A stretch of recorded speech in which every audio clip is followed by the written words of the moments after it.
So hi guys, welcome to my channel. This is Solutions_ME. We talk all about affordable perfumes here. So if that's your jam, you've come to the right place. Today, guys, we are doing a comparison between Rich Santal from the Emir line of Paris Corner and Le Labo Santal 33. So we'll talk about notes, we'll talk about performance, we'll talk about the differences and similarities and my preference, obviously. Let's start with the notes. So in this one, you have cardamom, violet accords, and papyrus in the top or at the top. In the mid, you have iris and amber, and at the base, you have leather, sandalwood, and cedar wood. Le Labo Santal 33, same note structure, so it's the same thing. In terms of performance, longevity, I got about 2-3 hours on my skin, but more, I'll say double that on my clothes with Rich Santal. But for Le Labo, I got about 5-6 on skin and a little bit more on my clothes, so about 10 hours on my clothes.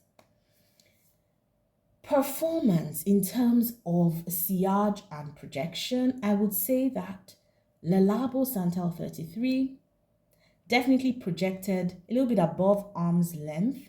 Didn't necessarily leave a huge scent trail, but I would say that it did fill up the room, but not in an overpowering way. But you can smell it if you come into the room where I've sprayed it, especially within the first 2 hours.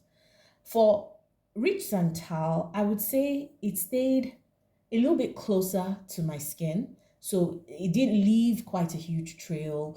I could smell it. Of course, if anybody came close to me, they would smell it as well, but it did not leave a huge scent trail. It didn't project too strongly. It was just moderate in terms of sillage and projection, okay?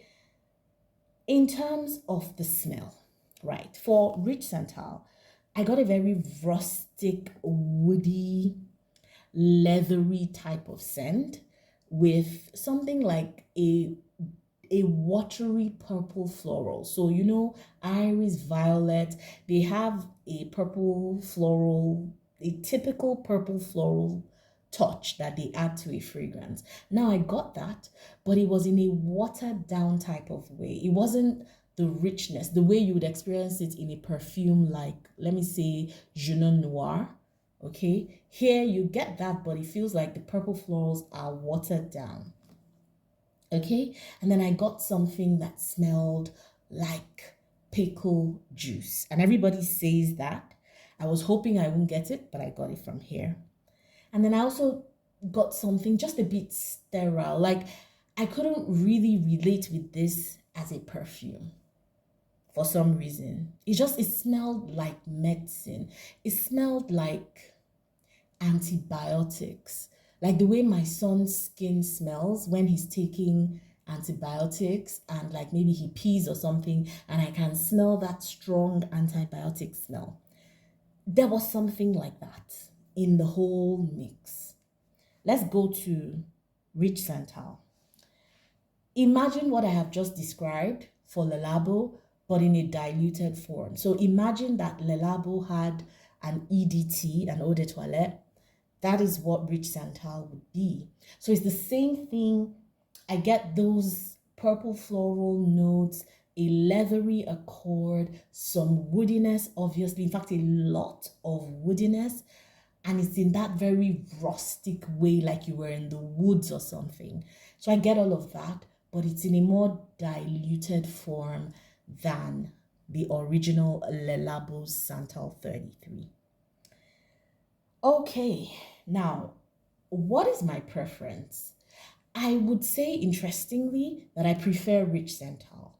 And the reason I'm saying that is because I feel like I can play around with Rich Santal. I can layer it. I did layer it with, what was it again?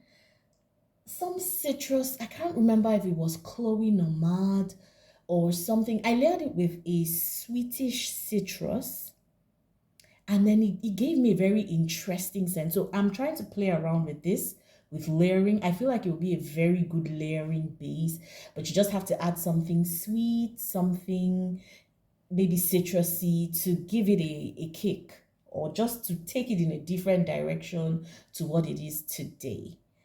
But for Le Labo, it is so intense that I feel like there's very little you can do with it in terms of layering. So, I mean, I just couldn't get with the fragrance. Both of them are not loves for me. I'm just saying that with Rich Santal, because it's lighter than the original Le Labo Santal 33, I can play around with it a bit more. But will I go and buy Santal 33? No, I will not, because I'm not very comfortable with the scent profile. It just doesn't really work well with my skin chemistry. So unfortunately, even though it was in my wish list for the year, if you watch my other channel where I talk about like more mainstream fragrances, I had indicated it as one of my wish list perfumes, but I'm going to have to take it out because I don't really love it that way. I don't really like it. I don't really like the way it played out on my skin. So those are my thoughts on these two perfumes.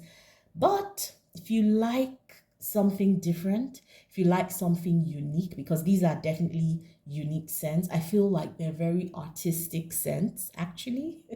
They're very artistic, they're very different.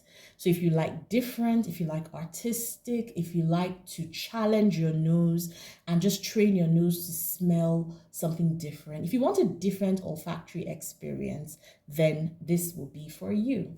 Thank you so much for watching. Until I see you on another video, enjoy the rest of your day or night. Bye, guys.